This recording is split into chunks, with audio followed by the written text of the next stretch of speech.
Primera de Corintios, capítulo 12. Hemos dado ya las bases en este capítulo anteriormente para que pudiéramos entender de manera particular los diferentes dones que tenemos en esta lista.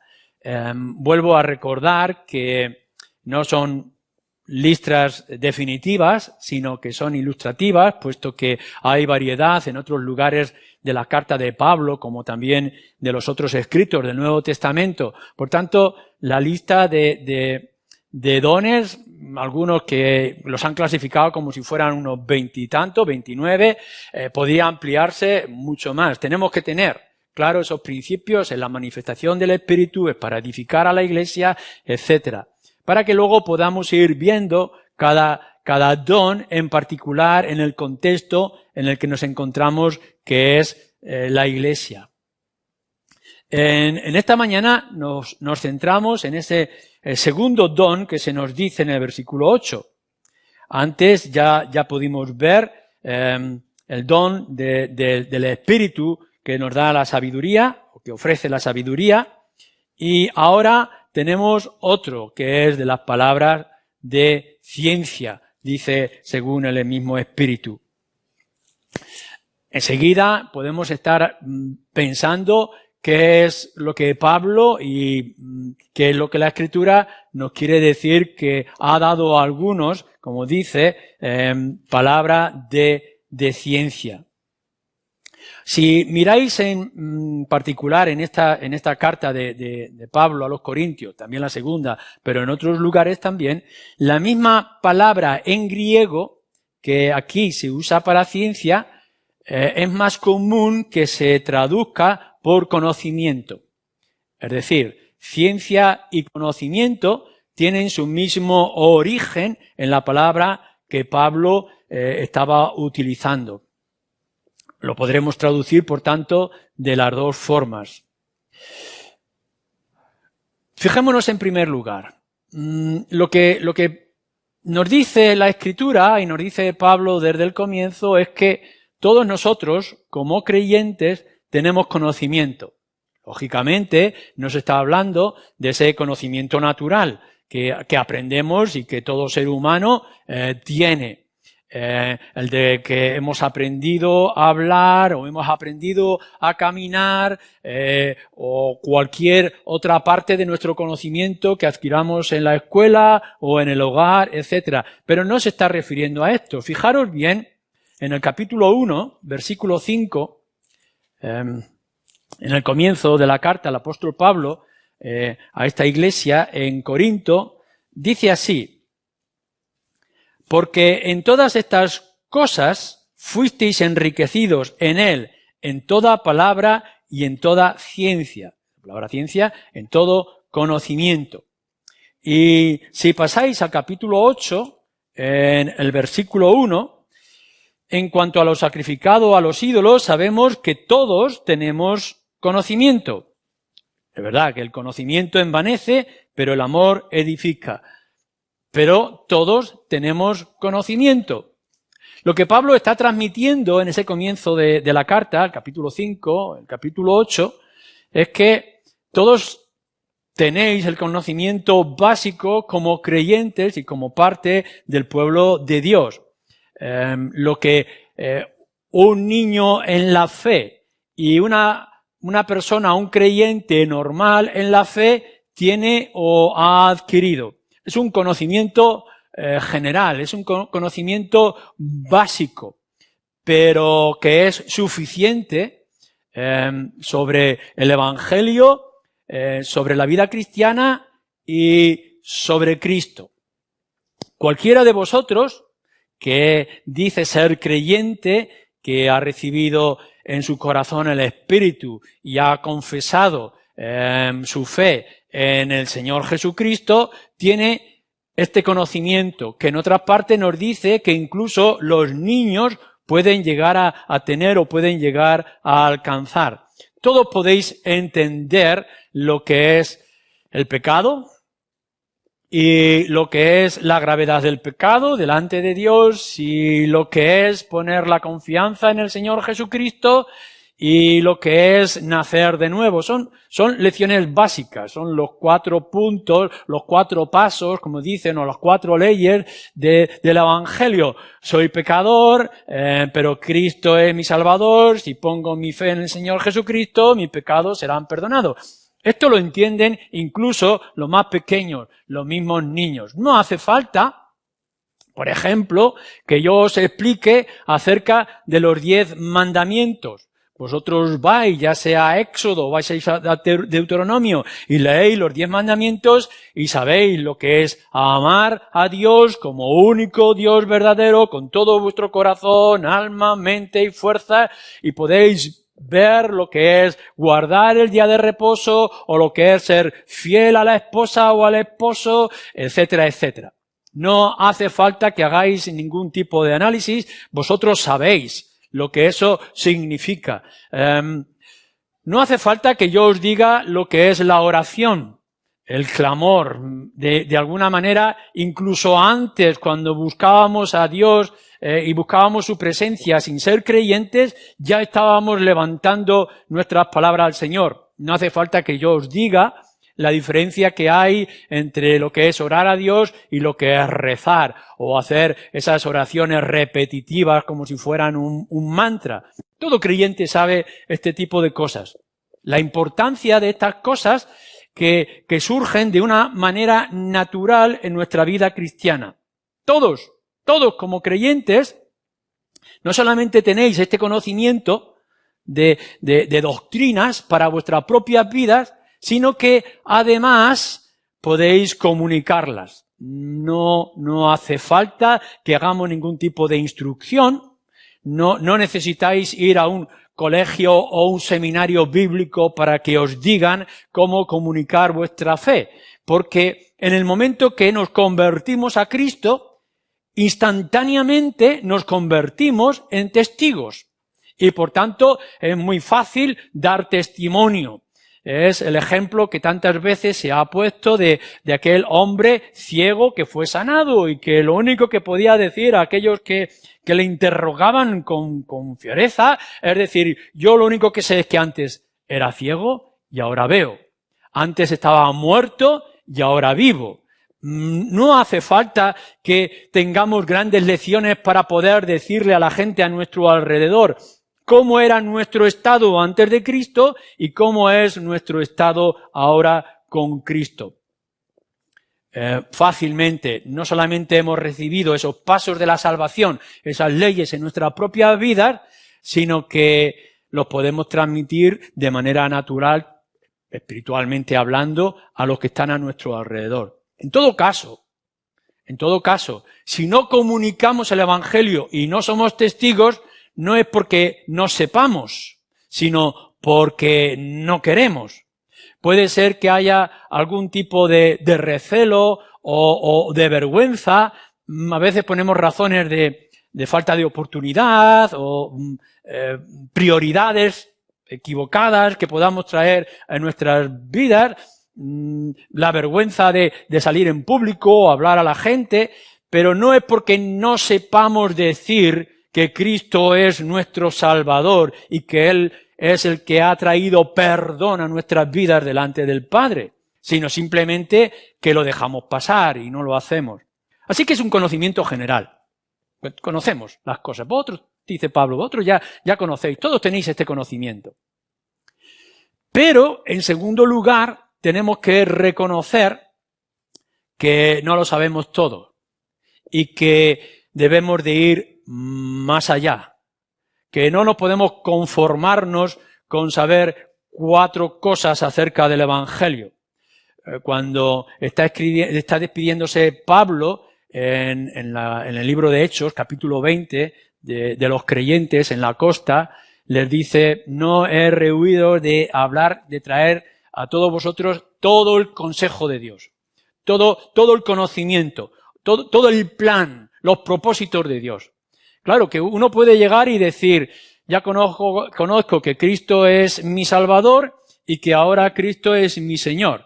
Ya, pero eso tiene muchísima mayor amplitud, tiene consecuencias mucho más amplias. No podemos llegar y decir, me sé de memoria Juan 3:16. Sí, es verdad, seguramente todos los creyentes conocéis Juan 3:16, pero la vida cristiana implica mucho más y tiene una mayor extensión.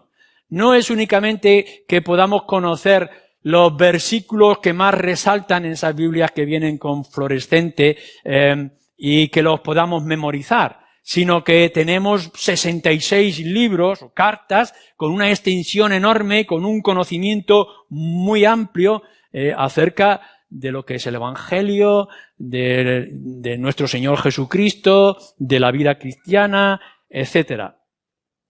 Pedro, cuando está escribiendo en su segunda carta, segunda de Pedro, y está hablando de la Escritura y está hablando de algunas de las cosas que el apóstol Pablo había escrito, dice, hay cosas difíciles de entender, que algunos quieren retorcer. Pero el mismo Pedro está diciendo, en la Escritura hay cosas difíciles, hay cosas que son muy fáciles, son muy simples. Vais y las entendéis. Los más niños, los más jóvenes, incluso los no creyentes, lo pueden entender. Pero también es cierto que hay algunas partes de las Escrituras que son más difíciles de entender, que necesitan, por tanto, estudio y esfuerzo para llegar a comprenderlas. Hay una tendencia hoy en día muy general de ir leyendo las Escrituras y sobresaltarse o pasarse de esos pasajes que son más difíciles o más complicados, o simplemente quedarse con una idea ligera de lo que aquello puede significar en tu propia imaginación y seguir adelante.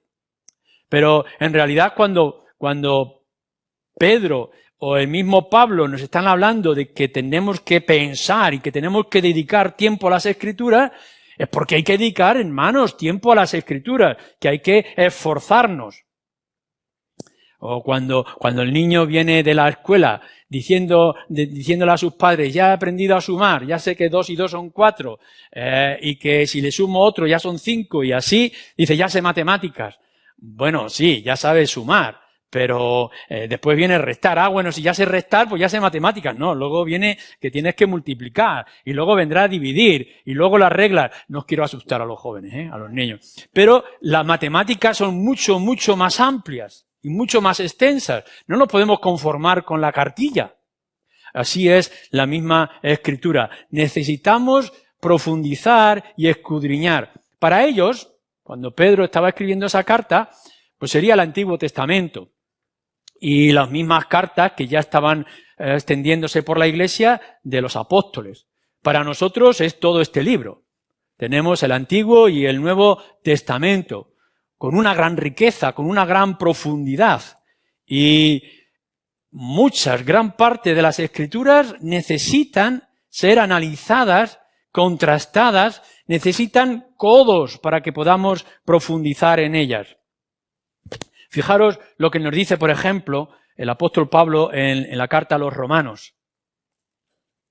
En el versículo 33, es una de esas veces que Pablo se asombra y se maravilla, se deja extasiar en su expresión.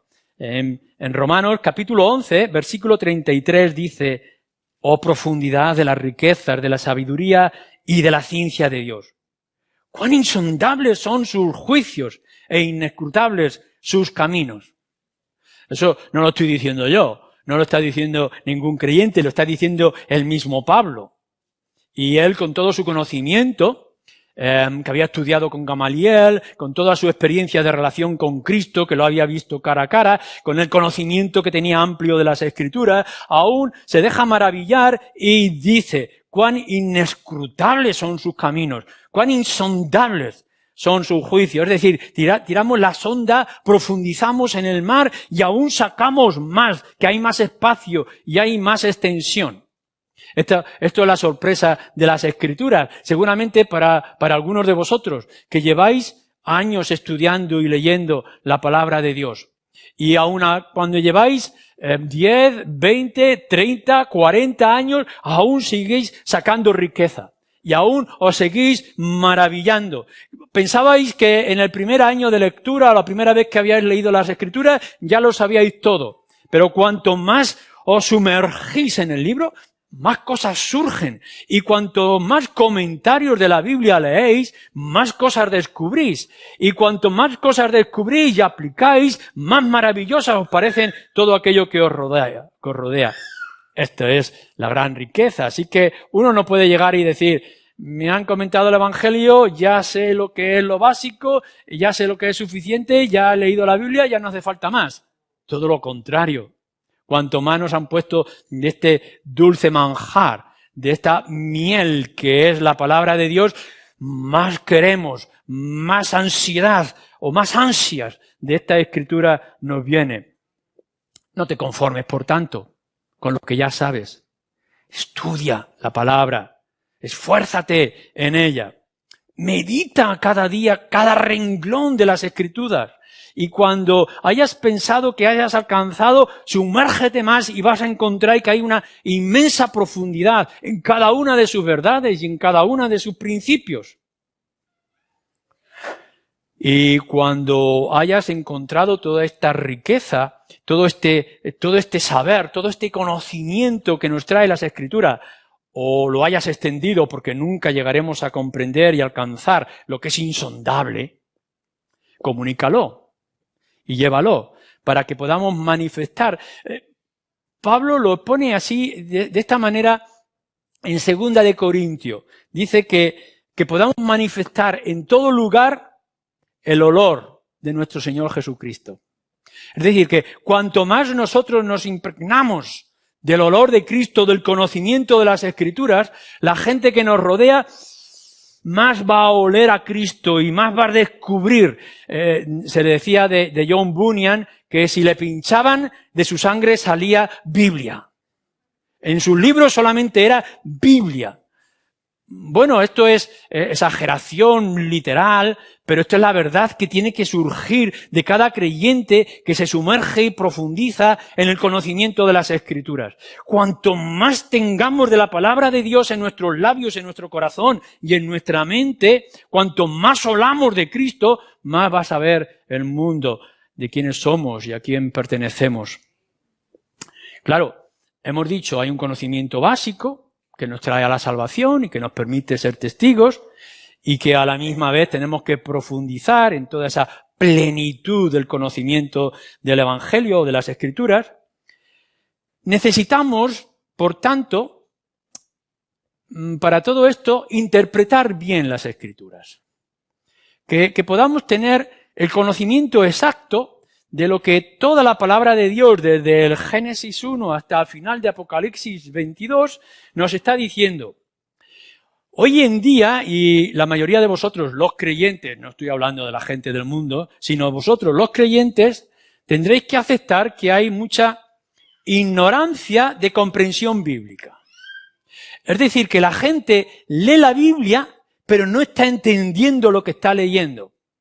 Eso lo encontramos en mucha gente que lee los periódicos y cuando le preguntan lo que ha leído, resulta que ha entendido todo lo contrario de lo que el periódico estaba diciendo. Es decir, saben leer, pero conforme van leyendo, se van perdiendo del mensaje que ese texto está trayendo. Eso es uno de los grandes problemas que tienen los maestros en la escuela. Es decir, enseñarle al niño a leer, pero después tienen que comprender lo que están leyendo. Alguno de vosotros puede estar leyendo en inglés sin saber lo que está diciendo. Lee el inglés, pero no se está enterando de nada. Y hay mucha gente que lee las Escrituras y no está entendiendo lo que está leyendo en las Escrituras. O lo está interpretando de manera equivocada. Y lo que nos dice, cuando tenemos que estudiar todo ese plan de Dios y llegar a todo ese conocimiento amplio, necesitamos entender las reglas normales para poder comprender lo que estamos leyendo. Se han escrito libros, pero vosotros sabéis que, por ejemplo, para entender un texto difícil, tenemos que entenderlo con los textos fáciles.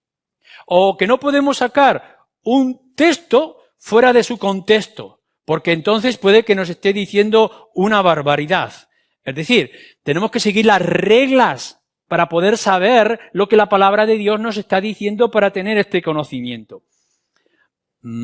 Leéis algún pasaje de las Escrituras Y tenéis que ver qué es lo que se está diciendo antes, qué es lo que está diciendo después, cuál es la intención del autor, hacia dónde me quiere llevar, qué es lo que está implicando para mi vida, etcétera, etcétera.